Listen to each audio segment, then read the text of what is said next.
سیدنا خواجہ غریب نواز رضی اللہ تعالی عنہ آپ 6ٹھی صدی ہجری میں 537 میں آپ کی ولادت ہوئی۔ آپ حسنی حسینی سید ہیں اور آپ کے والد گرامی کے وصال کے بعد ابھی آپ نابالغ تھے، تو آپ کو وراثت میں اپنے باپ کی طرف سے صرف ایک چکی ملی تھی اور ایک انگور کا باغ ملا تھا۔ چکی سے لوگوں کا اناج پیس کر اور انگور کو بیچ کر اس طرح آپ کا گزارا ہوتا، لیکن اللہ جس کے لیے بڑی منزل منتخب کر لیتا ہے تو اس کے لیے راستے بھی اللہ ہی پیدا فرما دیتا ہے۔ آپ اپنے انگور کی دیکھ بھال کر رہے تھے کہ اچانک ایک دن ایک مجذوب آ گئے۔ ان کا نام ابراہیم قندوزی تھا۔ وہ مجذوب تھے اور بہت پائے کے بزرگ تھے۔ انہوں نے ان کی پیشانی کو دیکھ کر پہچان لیا کہ یہ ننھا بچہ حسنی حسینی سید جو آج باغوں کی دیکھ ریکھ کر رہا ہے، اس کی منزل تو اتنی اونچی ہے کہ یہ لوگوں کے ایمان کی دیکھ ریکھ کرے گا۔ تو انہوں نے بڑے پیار سے کہا، اے بیٹا مجھے بھی کچھ انگور کھلا دو۔ آپ نے ایک تازہ اور خوبصورت اچھے قسم کا خوشہ انگور کا توڑا اور مجذوب کی بارگاہ میں بڑے ادب سے پیش کیا۔ انہوں نے تناول کیا، پھر اپنے جھولے سے کھلی نکال کر منہ میں چبا کر اور تبرک بنا کر ان کے منہ میں ڈال دیا۔ پھر کیا تھا، جیسے چراغ میں تیل بھرا ہو اور تیلی لگانے کی ضرورت ہو، وہی حال تھا۔ آپ کے اندر سب کچھ تھا، بس اس مجذوب کے منہ سے نکلی ہوئی چیز منہ میں گئی تو آپ کے اندر انقلاب برپا ہو گیا۔ آپ کی روحانیت میں گویا آپ کا روحانی چراغ روشن ہو گیا، آپ کا ولایتی چراغ روشن ہو گیا۔ وہ بزرگ تو چلے گئے مگر والدہ کے پاس آئے، امی جان دل میں اچاٹ پیدا ہو رہی ہے، مجھے نہ باغ چاہیے نہ مجھے چکی چاہیے، مجھے دین کا علم چاہیے۔ میں جا رہا ہوں بخارا، سمرقند اور قندھار کی جانب میں دین سیکھوں گا، میں علم سیکھوں گا۔ اب یہاں پر ہمارے اور آپ کے لیے بھی یہ توجہ کی چیز ہے کہ اتنے اونچے گھرانے سے تعلق رکھنے والے اور جو خود جن کا خاندان ہی بڑا اعلیٰ و بالا ہے، ان کے اندر کوئی کمی نہیں تھی، مگر پھر بھی انہوں نے پہلے دین کا علم سیکھا ظاہری طور پر۔ گویا کہ غریب نواز سے محبت کرنے والوں کے لیے یہ سبق ہے کہ اگر تم غریب نواز کا مشن اور ان کا مسلک اور ان کے ڈھرے پر آپ بھی اگر چلنا چاہتے ہو تو پہلے خود بھی علم سیکھو، اپنے بچوں کو علم سکھاؤ۔ یہ غریب نواز کا مسلک ہے، اور خاص طور پر پیران اعظام سادات کرام کے لیے بھی یہاں نمونہ موجود ہے کہ حضور غریب نواز حسنی حسینی سید ہیں اور حضور اکرم صلی اللہ علیہ وسلم سے بڑا قریبی واسطہ ہے آپ کا، مگر اس کے باوجود بھی پہلے عالم بن رہے ہیں، حافظ بن رہے ہیں، قاری بن رہے ہیں، مفتی بن رہے ہیں، محدث بن رہے ہیں۔ گویا کہ دین کا کام کرنے کے لیے پہلے علم کا ہتھیار حاصل کرنا پڑتا ہے۔ تو آپ گئے اور بہت بڑے عالم بنے، بہت اچھے مفتی بنے، حافظ قرآن بنے۔ پھر آپ کو پیر کی تلاش ہوئی۔ تو پیر کی تلاش میں ایک قصبہ ہے ہرون، نیشا پور میں، وہاں پر ایک بزرگ رہتے تھے خواجہ عثمان ہارونی۔ ان کی بارگاہ میں آپ پہنچے اور ان سے مرید ہونے کو ظاہر کیا۔ 20 سال تک ان کے ساتھ رہے اور 20 سال ان کی خدمت کر کے تربیت پا کر سیدنا غریب نواز بڑی اعلیٰ منزل پہ پہنچ گئے۔ آپ کے مرید ہونے کا طریقہ بھی کتابوں میں لکھا ہے کہ ڈائریکٹ انہوں نے صرف ہاتھ میں ہاتھ لے کر مرید نہیں کر دیا تھا، بلکہ کچھ وظیفے کروائے، کچھ راتیں عبادت کروائی اور اس کے بعد اپنی انگلیوں، اس کے بعد کہا کہ معین الدین میرے سامنے آنکھیں بند کرو اور کھولو، دیکھو دکھتا کہاں تک ہے۔ تو پہلی بار تو ان کو زمین سے لے کر آسمان تک سب کچھ دکھ گیا، مگر پیر نے کہا تمہاری منزل تو بہت اونچے پر ہے، ابھی اور محنت کرو۔ کچھ عبادتیں کرنے کے بعد جب دوبارہ حاضر ہوئے تو پیر نے فرمایا معین الدین اب ذرا دیکھو۔ پیر کی موجودگی میں آنکھیں بند اور کھلی تو کیا کہتے ہیں حضور آپ کی صحبت نے تو بڑی اعلیٰ منزل عطا کر دی، کیا ہوا معین الدین؟ عرض کرتے ہیں حضور جب نیچے نگاہ کرتا ہوں تو ساتوں زمینیں، اور جب اوپر نگاہ کرتا ہوں تو ساتوں آسمانوں کے پار عرش اعظم نظر آ رہا ہے۔ پیر نے کہا معین الدین حسن یہ تمہاری منزل نہیں ہے، تمہاری منزل تو اور آگے ہے۔ اب تم ڈائریکٹ نہ دیکھو، میری انگلیوں کے بیچ سے دیکھو۔ انگلیوں کے بیچ سے جب معین الدین حسن غریب نواز نے دیکھا ہے تو اب کیا عالم تھا، اللہ اکبر۔ عرض کرتے ہیں حضور اب نہ زمین کی بات ہے، نہ آسمان کی، نہ تحت الثری کا معاملہ ہے، نہ عرش اعظم کا، اب تو کل کائنات ایسی روشن ہے کہ جدھر بھی نگاہ جاتی ہے خدا کا جلوہ نظر آتا ہے۔ تو پیر نے کہا کہ ہاں یہ تمہاری منزل ہے اور میں نے تمہیں مرید کیا۔ اس کے بعد مکہ مکرمہ لے کے گئے اور مکہ مکرمہ میں دروازے کعبہ کے پاس غلاف کعبہ تھام کر گڑ گڑا کر پیر نے دعا مانگی اللہ سے، میرے مولا اپنے اس مرید کو میں نے خوب سنوارا ہے اور 20 سال کی مسلسل محنت سے میں نے جو کچھ تھا میرے پاس سب میں نے دے دیا ہے۔ ایک التجا ہے مولا تیری بارگاہ میں کہ تو میرے اس مرید کو قبول فرما لے اور قبولیت کی سند عطا فرما دے۔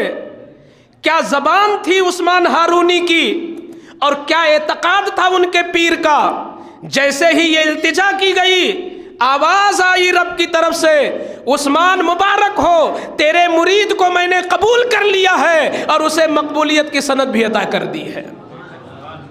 اس کے بعد آپ مدینہ لاتے ہیں اور اپنی موجودگی میں جیسے ایک باپ اپنے بیٹے کو علماء کا ادب سکھاتا ہے، اولیاء کی بارگاہ کا طریقہ سکھاتا ہے، خواجہ عثمان ہارونی نے فرمایا بیٹا سرکار کا روضہ ہے، اپنے آقا کو سلام کرو۔ تو سلام کرتے ہیں الصلاۃ والسلام علیک یا رسول اللہ صلی اللہ علیہ وسلم۔ جیسے ہی یہ سلام کیا آج ہزاروں حاجی، ہزاروں عمرہ کرنے والے، ہزاروں زائرین جاتے ہیں اور سلام کرتے ہیں، حضور سنتے ہیں اور میرا عقیدہ ہے جواب بھی دیتے ہیں، مگر خواجہ معین الدین کی شان ذرا دیکھو کہ جیسے ہی انہوں نے سلام کیا تو حضور کی قبر سے آواز آ گئی جواب کی شکل میں، کہ آقا کی قبر سے یہ آواز آئی جو کتابوں میں لکھا ہے وعلیک السلام یا قطب المشائخ، اے بزرگوں کے سردار تجھے بھی سلام ہو، اے بزرگوں کے سردار تجھے بھی سلام ہو۔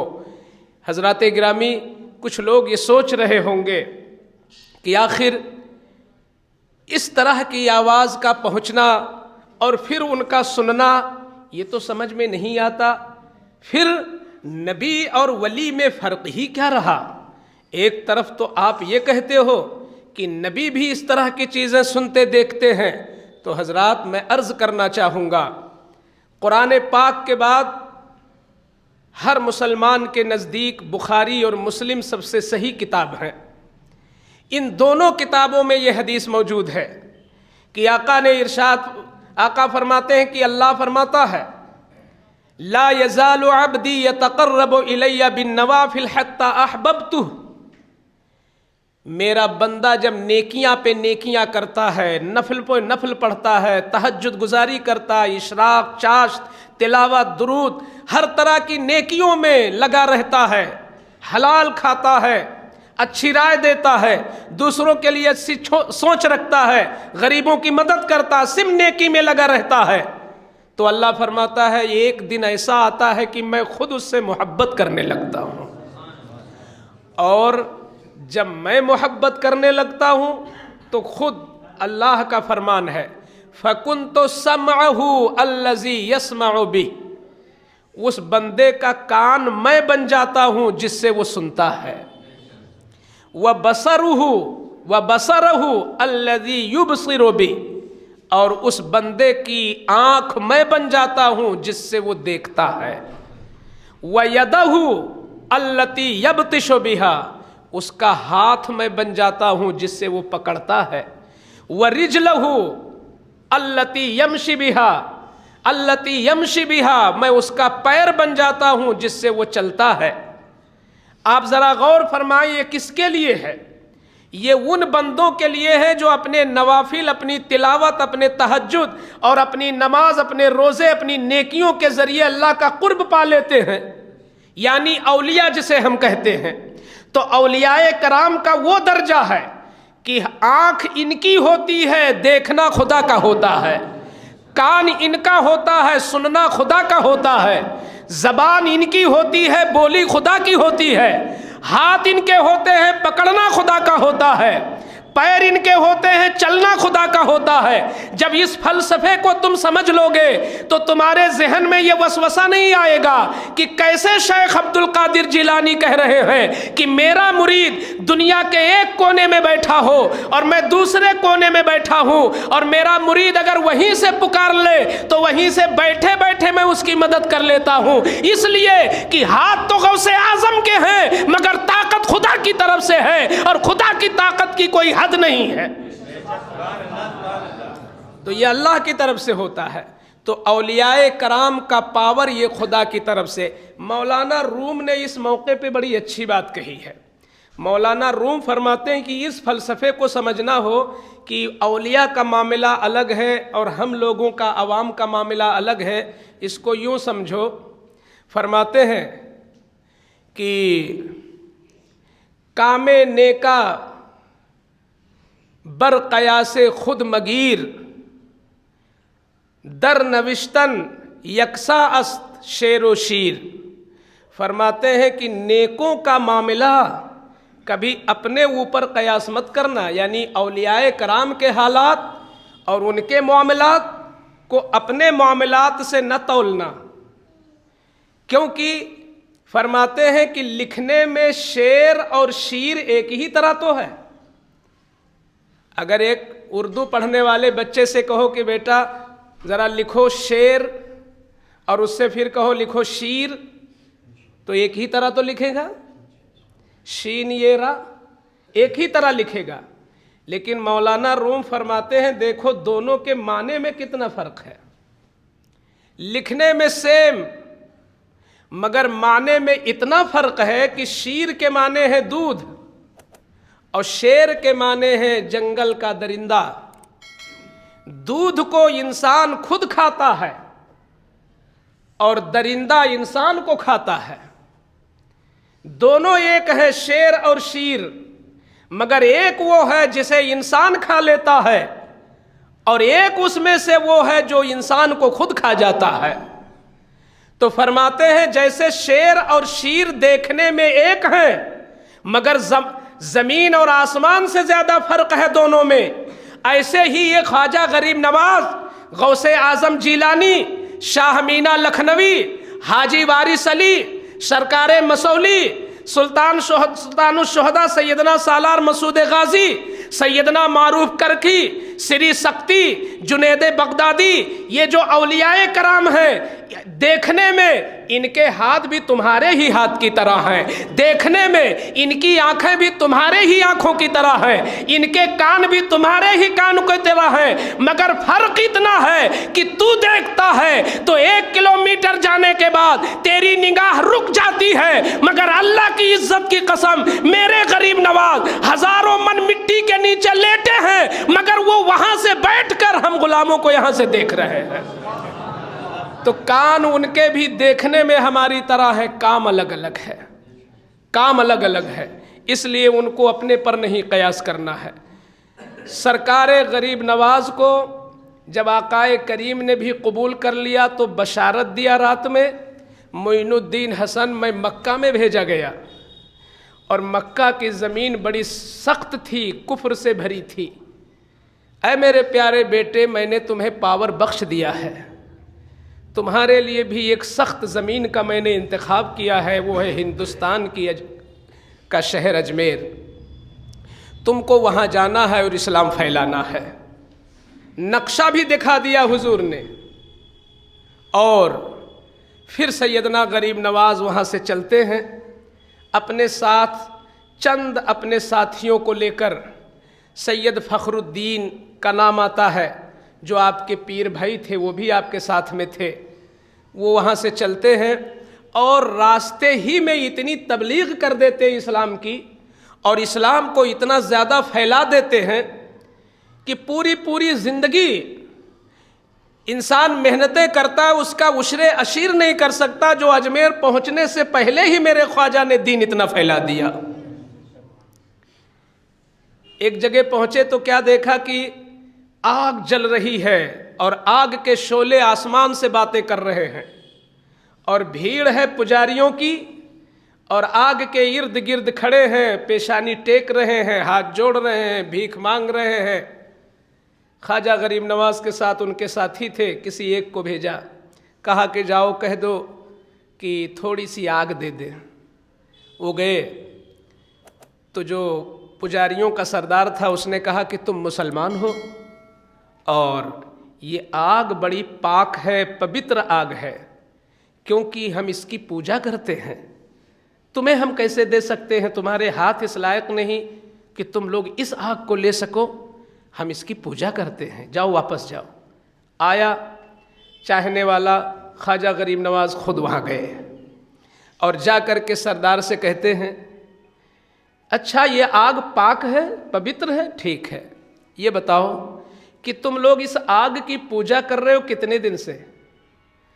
تو اس نے کہا کہ ارے یہ تو کبھی بجھی ہی نہیں، ہزاروں سال سے جل رہی ہے، اور ہم لوگ کبھی بجھنے نہیں دیتے، جلاتے ہی چلے جا رہے ہیں۔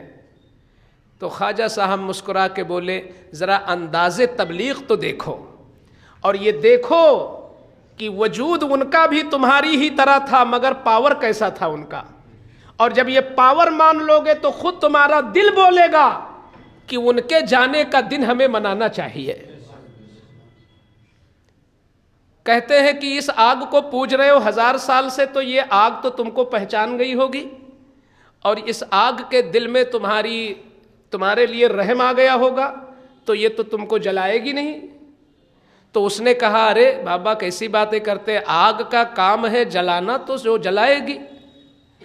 تو آپ نے فرمایا پھر ہم میں اور تم میں فرق کیا ہے؟ تم 1000 سال سے پوج رہے ہو، تمہیں بھی جلائے گی ہمیں بھی جلائے گی، تو مطلب کیا نکلا پوجنے کا؟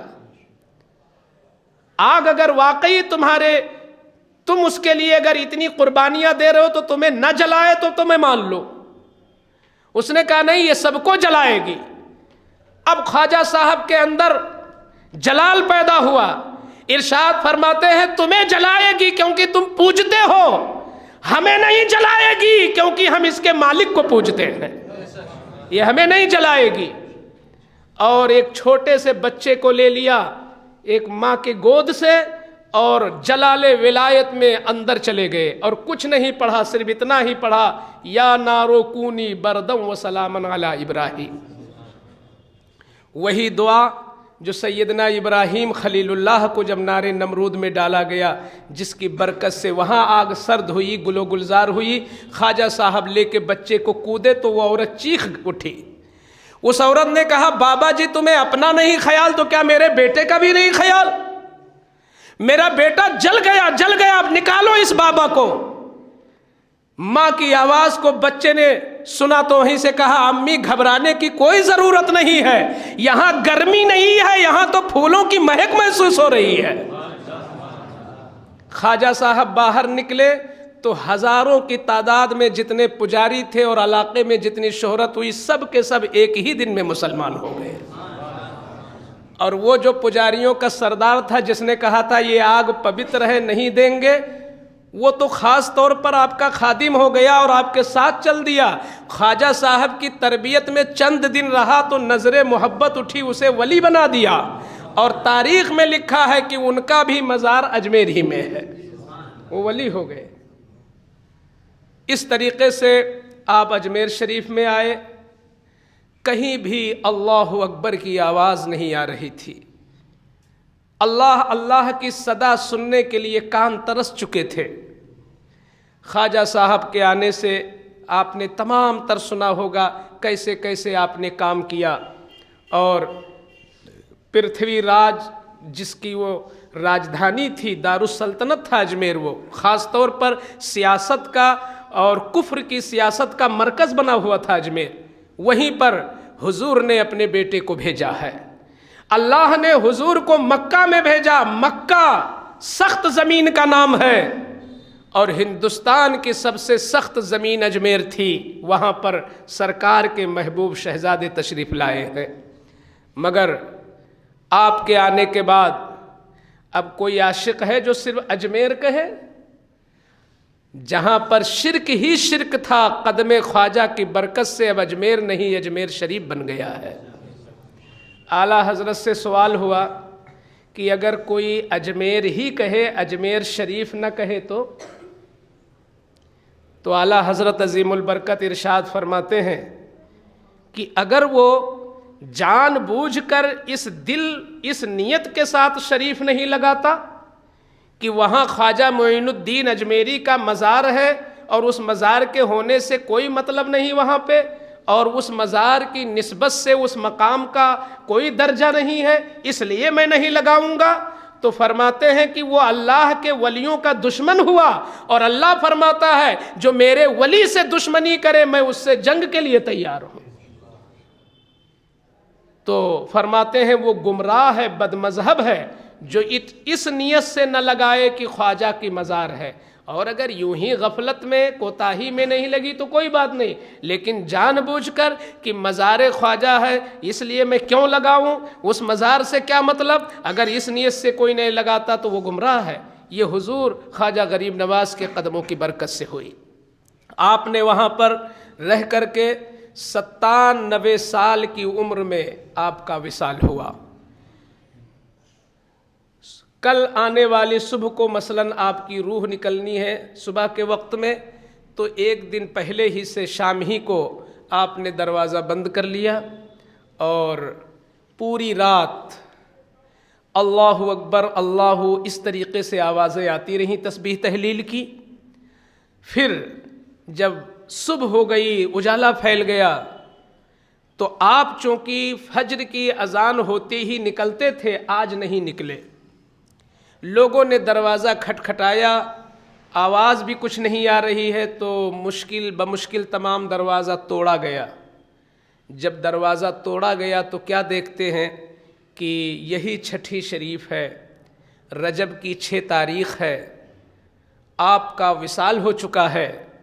اور یہ میرے خواجہ کی شان ہے کہ آج لوگ عہد نامہ لکھتے ہیں، رکھتے ہیں، یا کپڑے پہ اپنے ہاتھ سے کچھ لکھتے ہیں برکت کے طور پر، مگر خواجہ اجمیری کی وہ شان ہے اللہ کی بارگاہ میں کہ فرشتوں کے ذریعے گویا کی نور کی لکیر سے آپ کی پیشانی پر یہ لکھا ہوا تھا، ھذا حبیب اللہ ماتا فی حب اللہ. اے دنیا والو، یہ اللہ کا محبوب بندہ ہے اور اللہ کی محبت ہی میں دنیا سے گیا ہے، یہ لکھا ہوا تھا.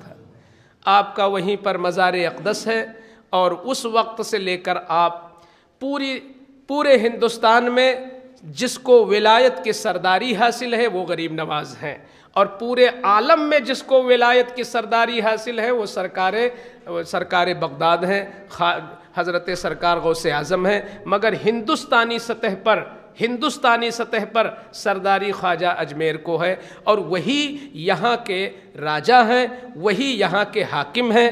5 سالہ حکومت کرنے والے میرے خواجہ نہیں ہیں، میرے خواجہ قیامت تک حکومت کرنے والے ہیں. کیونکہ ان کو جو ملتی ہے حکومتیں وہ سیاست کی بنیاد پر ملتی ہے، فریب کی بنیاد پر ملتی ہے،